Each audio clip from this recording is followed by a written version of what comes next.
Look, Is the baby breathing?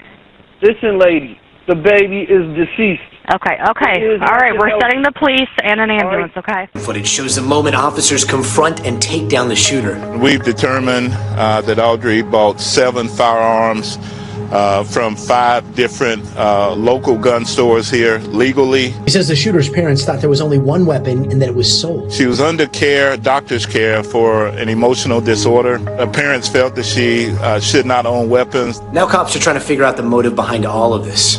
There's some belief that there was some resentment for having to go to that school. Cops say the shooter had planned to target other locations. We have a manifesto, we have a map drawn out of how this was all going to take place. One more address of your emergency. Somebody please send the police. My niece Okay, killed her baby. Please. What is the address? 5957 Wildwood. Okay, ma'am. Lord, help me. Ma'am, you were just talking to somebody. Who were you just talking to? My son, he came over here, he felt that I was asleep. And he let his kids in to go to school because they go from my house. And he seen the baby on my children. Oh, my God, help me. Listen to me. I need you to stop crying, okay? Stop crying. I need you to take a deep breath and tell me what happened. All I know is my son came in here and woke me up and said, Mama, the baby's dead. And I'm like, what are you talking about? What I'm going to do because she killed this baby. Oh, God. Okay, why are you saying she killed the baby? Because the baby is in the room. Here, talk to my son, brother. Come talk to I can't talk. How old is the baby?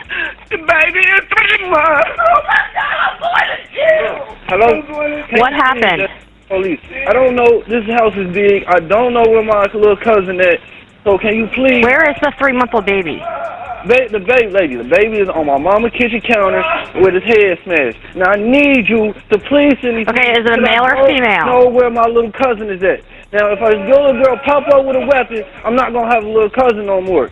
So can you please... I know the protocol. Can you please just send the police? Okay, I need to know what happened to the baby. I don't know what happened to the baby. I came into the house, she told you, we came into the house, the baby was on the counter. My mom was in the bed asleep. I woke my mom up and we calling you.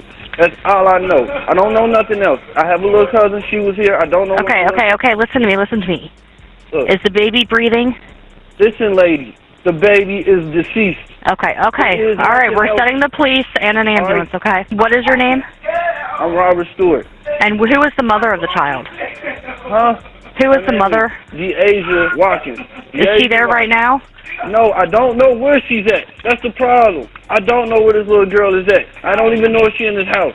It's a big house, lady. Please. I don't want to look for her. I don't want to look for her. So no one has any idea what happened to the child?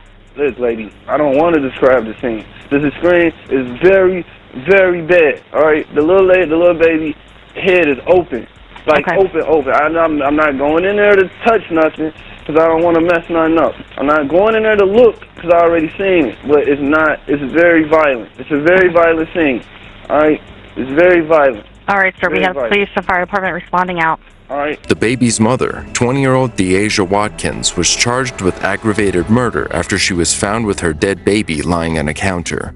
Hey guys, get ready. Law enforcement and child services had documented a troubling relationship between Watkins and her baby.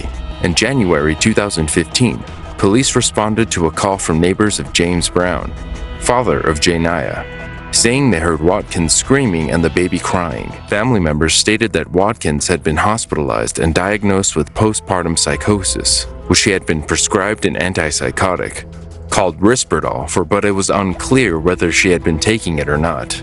It was during this incident that the infant had to be forcefully taken from Watkins by police as she refused to let go of her child. White was given temporary custody of the 3-month-old, and the mother had been banned from any contact with her child after the hospitalization.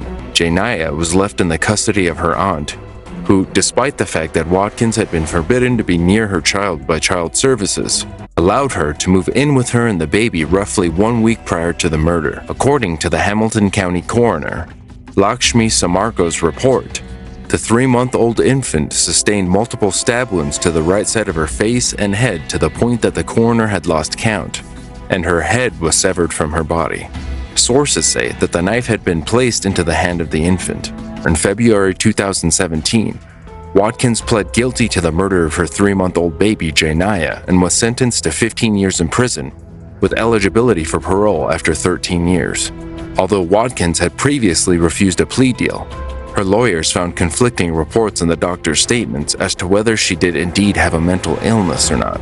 The day Deasia Watkins was found guilty, she told the court, "I loved her regardless of what anybody says."